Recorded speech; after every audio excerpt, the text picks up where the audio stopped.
communication channels now than there ever has been, okay? Because we've got social media. The first thing most people do when they wake up in the morning is not watch the sun rise. They tend to sort of log on the social media. They don't go for a walk anymore. It's social media. They don't do how's the family and that sort of stuff, breakfast. It's social media. It might not be a problem perceivably, but it's noise in the channels, how we process through our senses. Okay, would you agree a lot of people do that? I do sometimes too, by the way. And the key thing is it's sort of like, I do my best to do yoga and stuff in the morning, but we all sort of are where we are. So bear in mind that there's so much out there. There's probably never been as much noise in the brain as there has been now. There's so much input coming through our senses all the time, see, hear, feel, all that, proprioception as well. So much sensory input.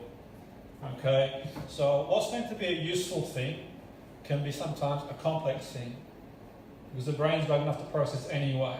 It's not to say the brain can't do it, but equally it sort of puts things into your mind. Ideas, suggestions, advertising campaigns, all these things. How you should look, what you should eat, what you should weigh, what you should buy.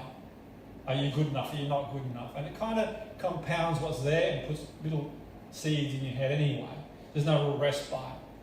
Okay. The reason I mention that is there anyone ever feel that way that their brains just, yeah, okay. We all do sometimes. The brain's got a lot of processing power. Okay, but equally in saying that when we put into our mind, we're going to produce output. Okay, when I sort of mentioned years ago that I felt that it wasn't a good idea for young people to play these games shooting people, and it got misquoted. People said that young people, I suggested young people would go out there and shoot. I didn't say they would do that. It's probably a very small chance they would do that, but it's not teaching them compassion. It's not teaching them love and kindness. And really, things like these war games, some of these young people have got no idea what it's like to be in the battlefield. I don't, but I've worked with the armed forces before, like the Air Force, and I do know what they go through from the one-to-one perspective. It's tough going. It's traumatic for the brain. Okay, so it might not be a problem. The young person's not going to go out and start, reenacting that, but it will seep into their immune system. It will raise cortisol levels. Because cortisol levels tend to work circadian rhythm with the sun going up. 6 till 9, your cortisol goes up to a peak. Think sun going up. Easiest way to understand cortisol levels from a circadian point of view is sun goes up, cortisol peaks 6 till 9, and then as the sort of sun drifts down, they start to go down. They get a second wind at about midday, then they sort of start to drop down when the sun goes down to the lowest peak. When I consult organisations in industry, I tell them to structure their day around cortisol, not to do strenuous physical, not to do stressful tasks in the morning when the cortisol's high anyway. Wait for it to drop a bit. That's my sort of theory behind the Industrial Revolution. A long time ago. It's the modern world now. Okay, we have to make changes in schools, in achieving output, meditation, bring the cortisol down, and whatever you do, don't check your emails. Well, I don't want to tell you what you shouldn't do. I'm not advising anybody. But if you do it in the evening, then you're not going to sleep very well. It's going to seep into your head. Because that's when your cortisol's going to its lowest, 9 till 12. You get on the email, you start doing work, you spike it. Cortisol is the currency of stress. Okay? Your adrenaline gland, there's no on and off switch like a tap. Once it's running, man. And it's on, it sort of runs. You don't want to flood your body too much cortisol. It's good to a point because it can create plasticity in the brain. In a short burst, you get motivated, you do what you do. But on an ongoing basis, it's not good. And when I consult one of the biggest football clubs in the world a year ago about the issues players had playing in Champions League, because the problem was that the cortisol would go high after the Champions League game, they wouldn't sleep for days. That becomes a problem because it creates death in neuron.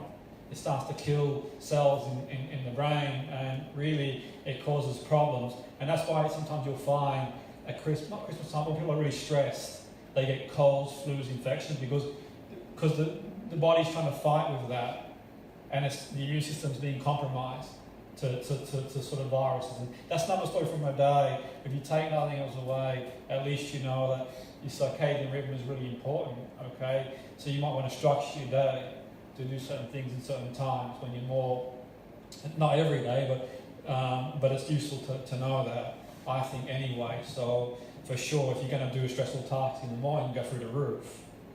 Okay, in the evening, you're not going to get enough sleep. And the first thing I do in therapy, I go after sleep hygiene. I make people sleep well. If they're not sleeping well, no matter what you do as a therapist, you're not going to get very far. They need to sleep. They heal the body. Okay, and which is why I suggested to the football club that they did like hypnosis meditation, because they go into the theta alpha wave for healing, you know, and that's not necessarily reducing cortisol, but we know that hypnosis can have an impact on things like blood pressure and heart rate and stuff like that. So that was my rationale behind there. So the thing is, when you think about the brain's really complex. I don't think people realise, they're not told at school how complex the brain is. Okay, you've got 100 billion neurons. Okay, that's as many stars in the Milky Way. So a lot of neurons. Okay, and for me, the way it's been portrayed isn't really accurate in the way neurons communicate. They don't sort of individually talk to each other. A typical neuron will have 30,000 other neurons communicating with it. So it's a very, very complex system, the brain. A really, really complex system, the brain. When two neurons talk, and this has sort of been misquoted, two neurons talk, they can transmit 5,000 pieces of information. Okay, that's a neurotransmitter in milliseconds. So just two neurons will communicate 5,000 quantum information, 3 to 5 milliseconds.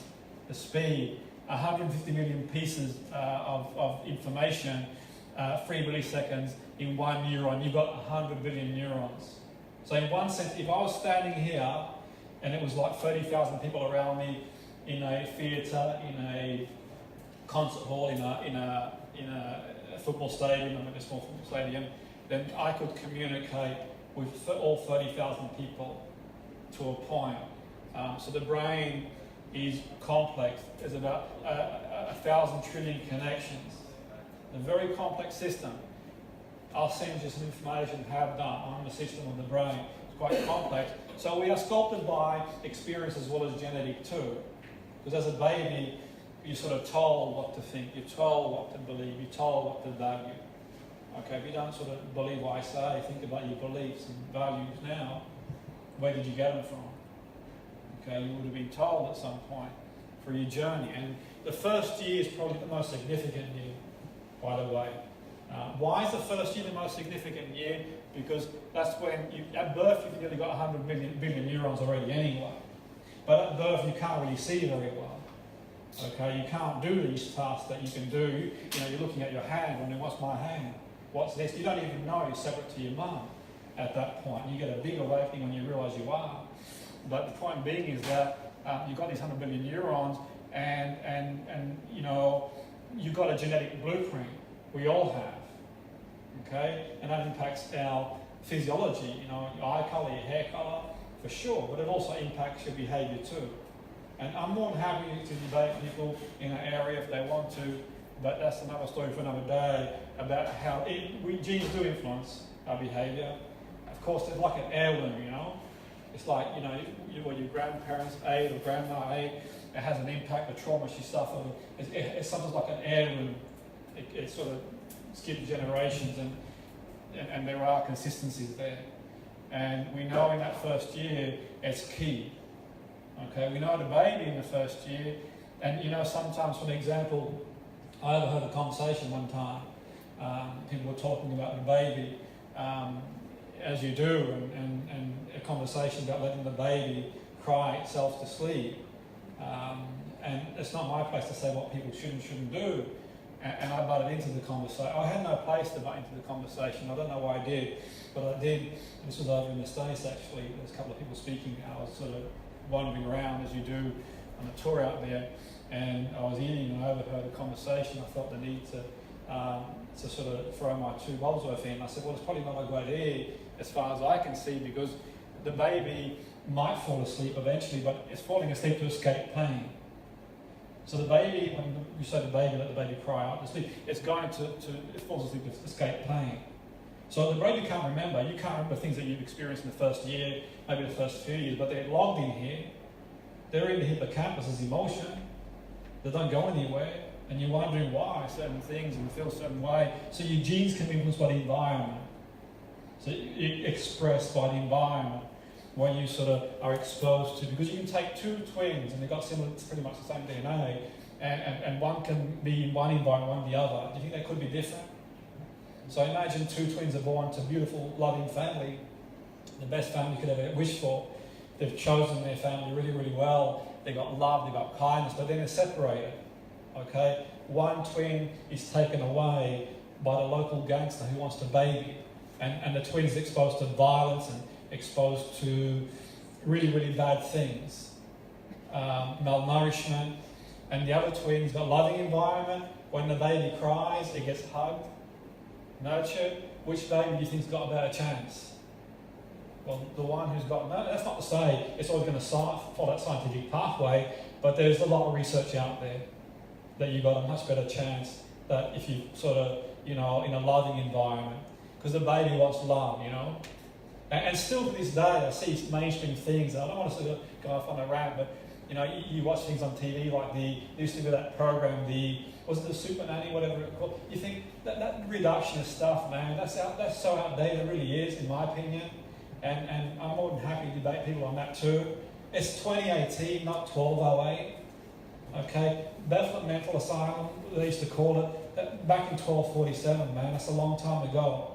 Okay? It's not 100 years ago. We don't want to be reductionist and try and get a linear thing. Okay? He's going to put someone on a naughty step, for goodness me. What's it going to do to someone psychologically? So the baby, or the child, is expressing the emotion. Why would you put a lid on a bottle for? It's going to explode if you open it and shake it, isn't it? So for me, you look at things, and I'm not criticising people who did it, they've got their reason for doing it. But the point is that expression, it's got to dissociate. So if the child is misbehaving, it's misbehaving for a reason. And we can explore from a holistic point of view, uncover the stone. Because a child might have abandonment, the child could have a lesion, the child could have many things, multifactorial it can be. But they might look into it. I don't know if they do that in the program. I don't know the background, so I can't comment and criticise them. But from the point of view, you take a bit of information and you sort of they make it like a big mainstream thing. And I think, this has got to be told to people, because the child needs to express itself. Expression. You bottle it in. How would you like someone to come to you who's 3 times taller than you and say, you get on that naughty step and dictate to you? Would anyone like that?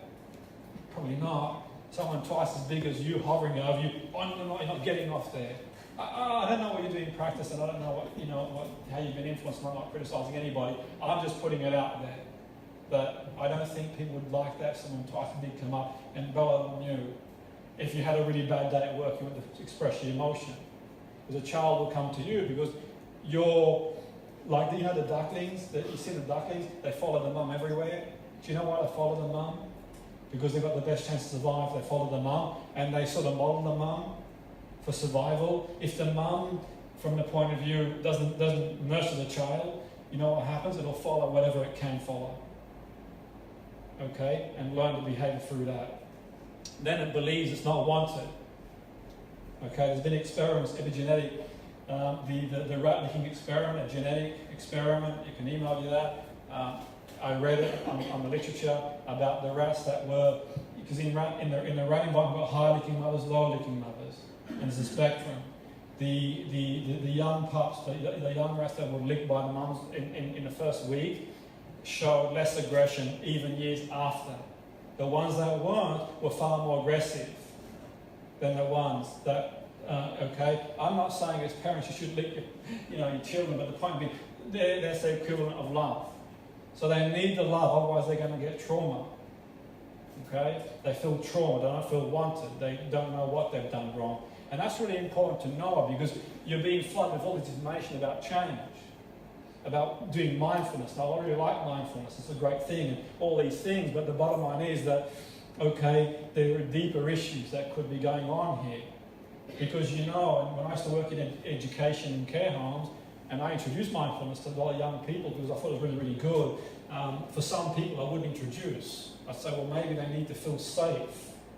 Because, mindfulness, just be mindful, just sit there. But the person's got nowhere to run. The brain's not working properly because of trauma. And you ask the child, do you ever feel safe as a child? No. If the child doesn't feel safe, and you told the child to be mindful and just be at one, and it sits down, and the brain, the amygdala implicitly reacts, there's nowhere to run. Okay, and it's going to manifest itself. And then we start talking about psychosomatic. It's another story for another day. But I say to you this, if you have any trauma in your life, deal with it as old as you can. It's okay not to be okay. I'm not, saying what you shouldn't do, but go to the medical person and speak. Because the longer you leave in the brain, the more it's going to fester in the brain, like bad food in fridge. Okay? And for me, look at it this way. One of the ways we can work with people from a behaviour point of view is ideas, association, behaviour. Making things experiential.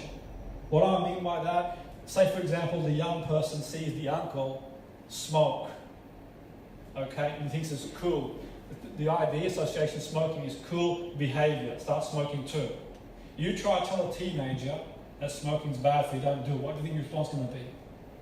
Not a very good response, okay? But maybe I can take the young person to an emphysema ward, and they might have a different reaction. That smoking, a different association. I'm not saying that would be what I would do, but I'm just giving an example. One time I had a footballer I was working with who was really, really problematic, and I took him to a car forecourt to see all these sports cars. I said, if you sort of carry on working hard, because that meant a lot to him, it meant a great deal to me, and what sort of car I got, but I think it was a big thing.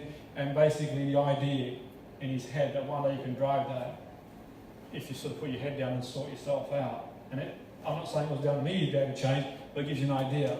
People put ideas in your head. Growing up, I had ideas in my head.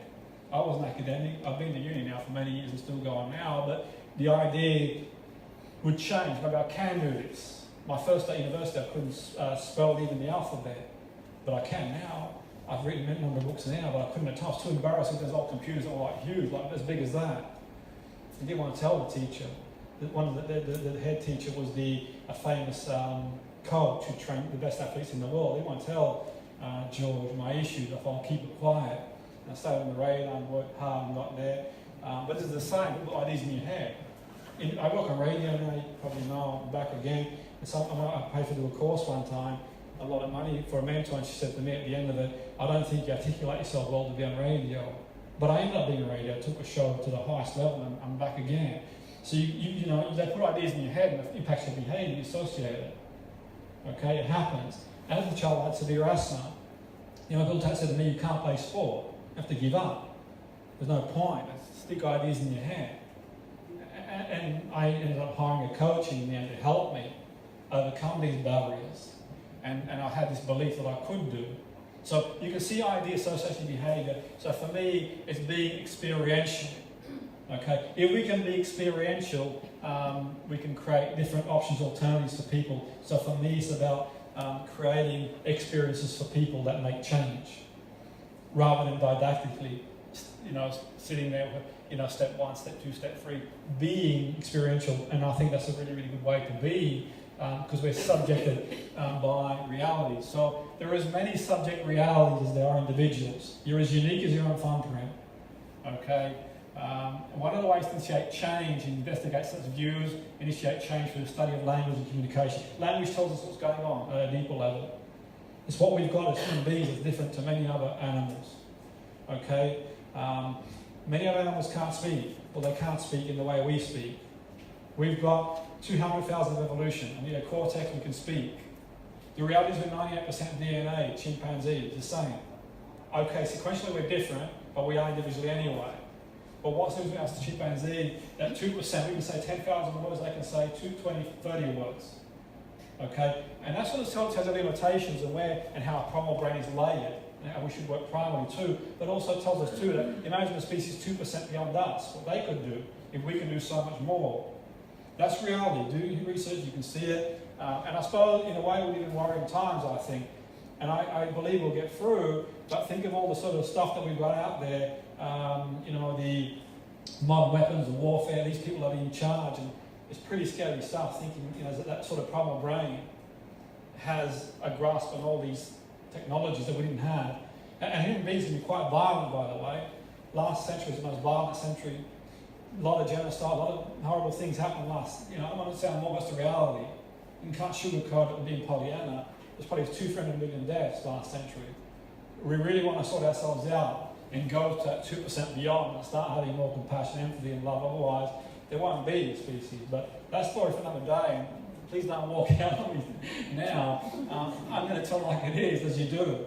So these things are important. They've got to be taught in schools. That's the reality. And no point teaching people mathematics and science if, you know, they're not going to learn the basics about, you know, being true to themselves. So exchange of messages through language is quite useful. We're going to go into that more detail today. Conditioned experience, okay. When you write a story to your life, make sure you're one holding the pen. A slight degree of variation make a huge change. Okay, sometimes it's a slight degree of variation. Okay, can make a big change. Get to a roundabout, you go one way, the other way, and it can make a huge difference. Okay, we can calm that hypersensitivity down. And some people I mentioned earlier, obviously the upbringing, sometimes the brain is in hypersensitivity because, you know, if I sort of tap you on the back like this, okay, can I tap you on the back? Okay, yeah. You're not going to get it hurt. If I tap you like this, does that hurt? Yeah. But if I tap you, if you've got sunburn, before, ever had sunburn before? Yeah. If I tap you and you've got sunburn, how's it going to feel? It's going to hurt. A whole lot more, isn't it? So that's the hypersensitivity. And we forget that as coaches. And as therapists, some people are more hypersensitive based on some of the early experiences. And you get these coaches shouting over people saying, you can change, man, come on, you can do it. They walk over fire and glass and all these things, but they don't realise the underlying person. Maybe not ready. So we don't want to push the person more than they can tolerate. Go at your own pace. Go at your own pace. Small incremental changes. Extend your comfort zone. Not 3 steps forward, 5 back. 3 steps forward, 1 back, and go from there. Run your own way. It's really important, you know, to do that. You get some control, but as much as one can do. And what we'll do is do exercise now. Just sort of, if you want to speak to someone, you can. If you're on your own, you can. It's your call. But I want to just focus on what you want more of in your life and what you want less of. Just sort of externalize it and start sort of focusing. Because what we focus on, we're going to talk about, has a big impact on how we feel.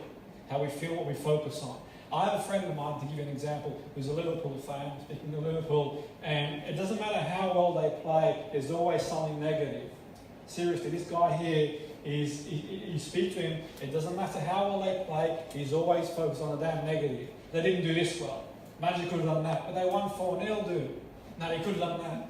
And I'm sure he's probably a blue underneath it all, I don't know. But you get them people, you know, and that's sometimes we sort of get conditioned to just focus on one thing, and that becomes like a much bigger thing than what it is as you do. That was my psychological explanation behind. He's probably a blue, but it's another story for another day. So we spend a couple of minutes doing that, please, and we can go from there. Yeah. So just what you want more, what you want less of.